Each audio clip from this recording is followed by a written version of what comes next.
What's going on, boys? Thanks to our patrons and other supporters, arm yourselves, life stuff. And then some other things, but we'll try to get through all these life topics. Firstly, lately, I've been feeling like I am unmaking myself. And I've done this before, pulling myself out of frameworks we have proven to be incorrect or ineffective, getting ready or clearing the way for the next thing, the next attempt. However, in those instances, the next thing is supposed to be the next step toward reality, toward the truth. Instead, this time, we already found the truth.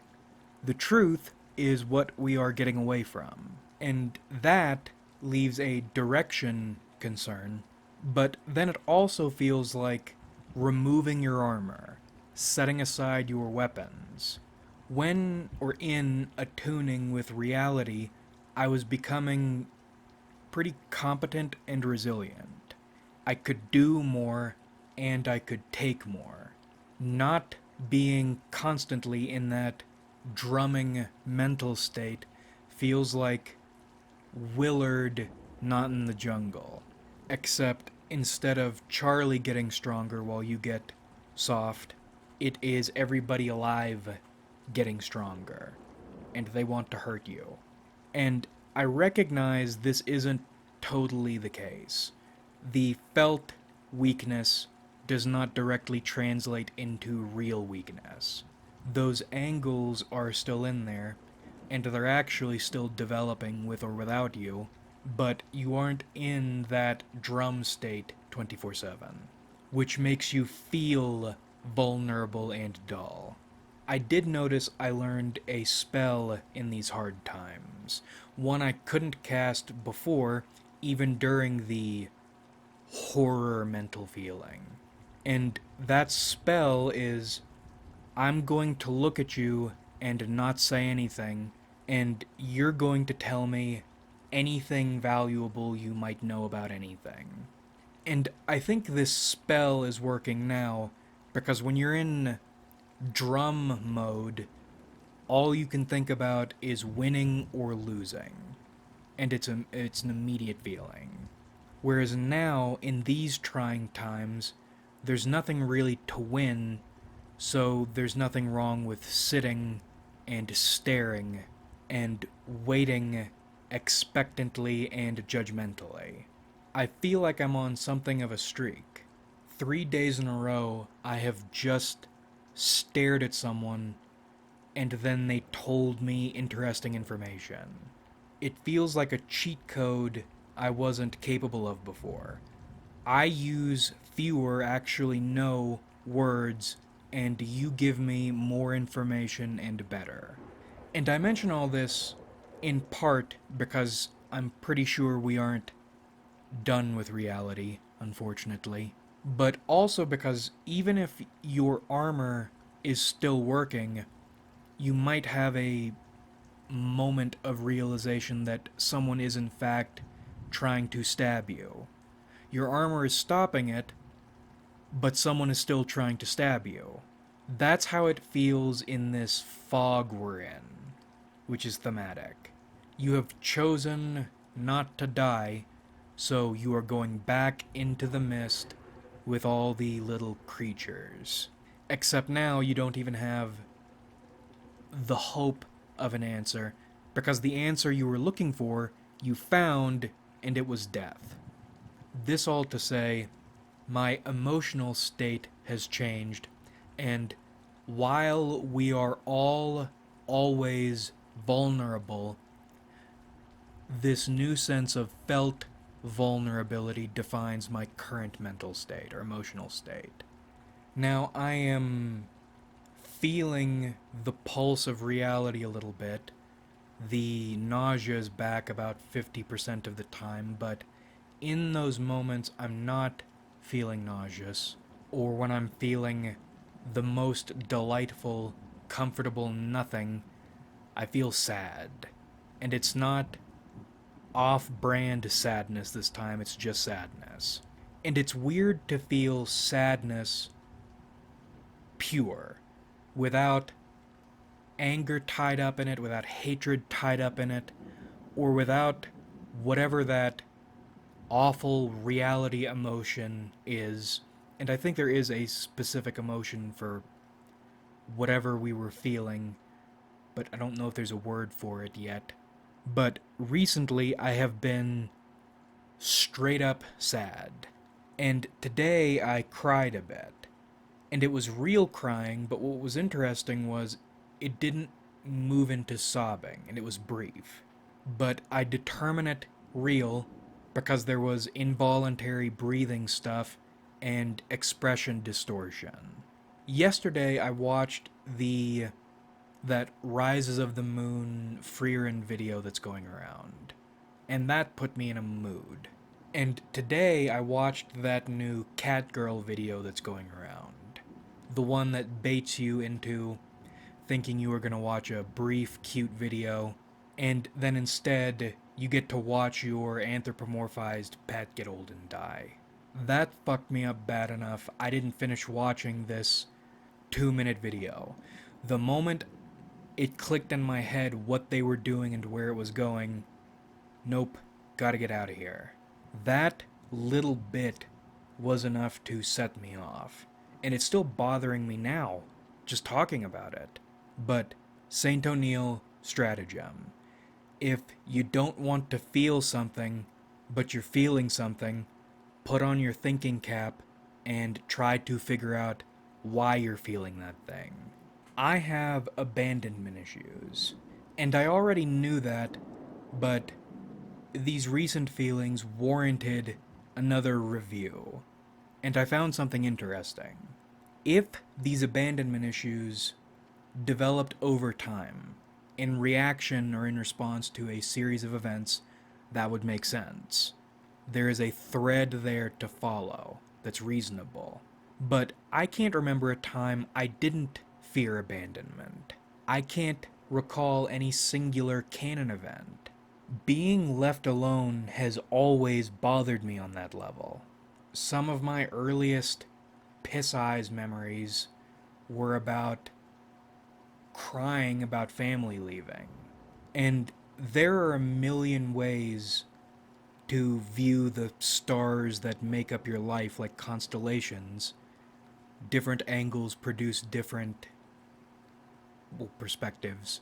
But from the abandonment perspective, so much of my life has been haunted by, please don't leave me alone. Does that come from my maternal grandmother, who died rather unexpectedly and early? I'm supposed to have spent a lot of time with her, but I remember almost nothing about her. Did that separation set that off? That would explain why watching the cat get old hit so hard. And maybe this entire review technically started toward the end, this most recent review, technically started when I finished reading Call of the Night. I mentioned last time we spoke about it, everyone leaving was what bothered me. And in life, it feels like being left alone is inevitable. Most people are transient in each other's lives. For any number of reasons, thanks to time, you and another person will grow apart. And that's the lucky outcome. More often, they're going to try to hurt you in some way, take something from you. And I guess feeling abandoned is better than being betrayed. But let's say hypothetically you do find people who are not going anywhere, will stick around. They don't exist, but let's imagine. Time will separate you. No matter what you do, you will be left alone to contend with reality by yourself. I hate the powerlessness of separation. I hate that things end. I hate that people leave. Whether that's by dying or moving or changing or whatever else. I wish that good things could last forever. Because even if after losing these good times you come into new good times, what you've found does not replace what you've lost. and what you have right now you'll lose too. And I realized part of what I was doing with the drum isolation was like cheating. Reality is the most painful and it will kill you, but despite that, I was jumping into it because the pain of abandonment hurts worse somehow. That pain, that abandonment isn't going to kill you, but it's almost like you'd rather just die than feel it. There are no people to lose. And see, it's not just the pain of isolation. With enough or adequate horror work, you can get used to that. It is being deprived or robbed of people you care about. I don't know why that hurts so much. The reality answer is selfishness, and that's true, but gosh and golly gee, in the delusion of it's not ultimately your selfishness, boy does it hurt. And that briefly got me thinking about alcohol. When, in the course of reality grinding, you get to the end, it's death time, why did alcohol pop up as an answer? Well, I think there are a few answers. One of them is alcohol corrupts your mind enough to lure you away from that death you're staring down the barrel of. It alleviates the bad feelings, or at least it purports to. In reality, you don't feel any alleviation of that feeling until you've drank to blackout. And that reinforces my thinking that alcohol is perhaps the most spiritual substance. And that's because it's ultimately rooted in reality, and it's death. That's what alcohol is. When you get that drunk, depending on your tolerance, I guess, there are so many ways you can die. And maybe drinking wasn't or isn't necessarily a step away from this last ditch maneuver. Maybe it is. Well, I'm sure it is partially a get out of it maneuver because it is. That's what it did. But at the same time, maybe for your consciousness, it is a less brutal death or less instant. Coincidentally, less alone. That cold beer song. Alcohol characterized as a person, but not in a hack way, but in a you're the only person I have way. With a substance. Venus will walk you into death, slowly disable your ability to think and feel until there's nothing there, and then, in one of the many fashions, knock you out of the game. The issue in these moments is not dying, because now everything is so much worse. And I think about imbuing objects and media. A list of the things I have blacklisted in my soul because in these bad moments I have imbued them with a terrible energy. Music I don't listen to anymore because it takes me back there. Clothes I don't wear anymore. Places I don't want to go anywhere near. I don't even want to see pictures of. Magic is real. It made me think about my 45. It's an uncommon gun, you expect it to turn some heads, but people focus on it. Like there's something more there they can't figure out. And that's how I feel about it also.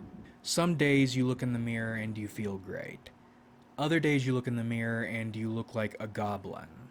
Well, I looked at my 45 the other day, and I felt like I saw what I and other people were feeling. It's like a totem of bad feelings. And I actually don't carry it that often anymore, specifically because of the feelings it gives off. And I realized, and it's the odd thing, I am never unarmed, and that isn't what bothered people. Because I am always armed, and this gun doesn't bother people. But that 45, even when it's concealed, almost emits an energy. That pulsing reality radiating off it. And I think it is one of a few totems designed to help me combat the feelings of abandonment. Like an amulet, almost. As long as I have this, like a rabbit's foot, I am shielded. The problem, of course, is it's not a rabbit's foot.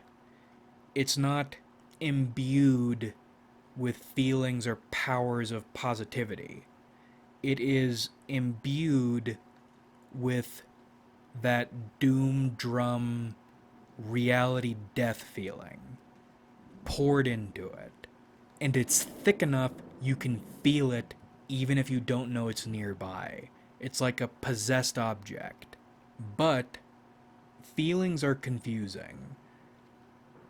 Despite this object's and a few others' negative energies, I don't feel negafied by them. Because this 45 protected me when nobody else did. This 45 protected me when people were calling me crazy. This gun, this object, did for me what nobody else did. Is this 45 a totem representing that part of yourself that is going under the surface for a while? I don't know. But back to abandonment for a moment. I think part of the reason that Catgirl video hurt so bad is this new rooster. One of my biggest emotional devastations growing up was losing my rooster, my original rooster. He died protecting some of the hens from a neighbor's shitty dogs. And it's like we mentioned earlier, even when you come into good times, they don't replace what you've lost. And as much as I'm enjoying bonding with this new rooster, all I can think about are two things. One, gosh darn it, I wish my old rooster hadn't died. And two, am I repeating my attachment issues again, except now on an animal? See, I am increasingly selective and restrictive about caring about people on that emotional level. Because it seems like every time I do care about anyone these days, it's always not good. I am so deprived of oxytocin or the feeling of joy that comes from enjoying another conscious or somewhat conscious being's company. My software doesn't like GIFs, but there's this GIF of, I think it's the Boat Girls show. It's one of those military tactical anime girls things in which a little sister type character with blonde hair, short, runs in circles around a taller, older girl with purple hair and an eye patch, of course. Just so excited that this person is here, while the older one is just staring in indifference. When I finally find someone or something I think I click with or can enjoy, I get really excited. Now, in the last couple years, I have curbed that pretty hard, but that urge is still there. And what do you accomplish by repressing it? It protects you by reinforcing the norm of a low, consistent, vibrating hum. In fact, I think after a certain point, getting closer to the truth is almost like meditating. You are attuning yourself with the terrible powers of reality. And by repressing this urge to feel excited you have a new friend. You emotionally protect yourself from harm, but you also turn away or shut out anything that might interrupt the frequencies you are tuning into. So while I'm trying to decide how attached I should be to this rooster, that cat girl video hits, and I have that brief but real cry. Almost like in that moment getting hit with all these things we've been talking about at once, while feeling that, or having a lower feels tolerance, and not knowing what to do with or make of any of it. What are you supposed to do with sadness? Sadness is almost always the precursor to ugly feelings, and painful situations. Which is why, under normal circumstances, you would just jump into those painful feelings and situations, because if you start to feel sad, sadness has served its purpose. You got the warning, you got the message. Sticking around in sadness any longer is just going to throw you off your game. So sadness, by itself, for itself, without warning to anything, without warning of anything coming, I don't know what to do with this. I feel like I'm carrying just about red hot gold. I recognize these feelings as valuable, but I don't know how I'm supposed to feel them, and I know for sure I'm not going to be able to hold on to this too long. It's going to fall out of my hands. And maybe I'm a little annoyed it's not a more intense sadness, or a more forward sadness. Something that will make me feel what I'm supposed to feel. I'm emotionally have been, I should say, having trouble doing this video, but if that sadness were a bit more intense, I wouldn't be able to do this video at all. And maybe I would get the message, and maybe I would feel more cleansed, or empty. Empty is good. I don't know. We were, at the end of this video, going to talk a bit about the MMO TTL YT RPG we're thinking about, and I'll link a manual in the description for people to peruse, but I don't feel like getting heavy into it at the moment. We'll do a brief, dedicated video about it before we get into it. But it is thematic.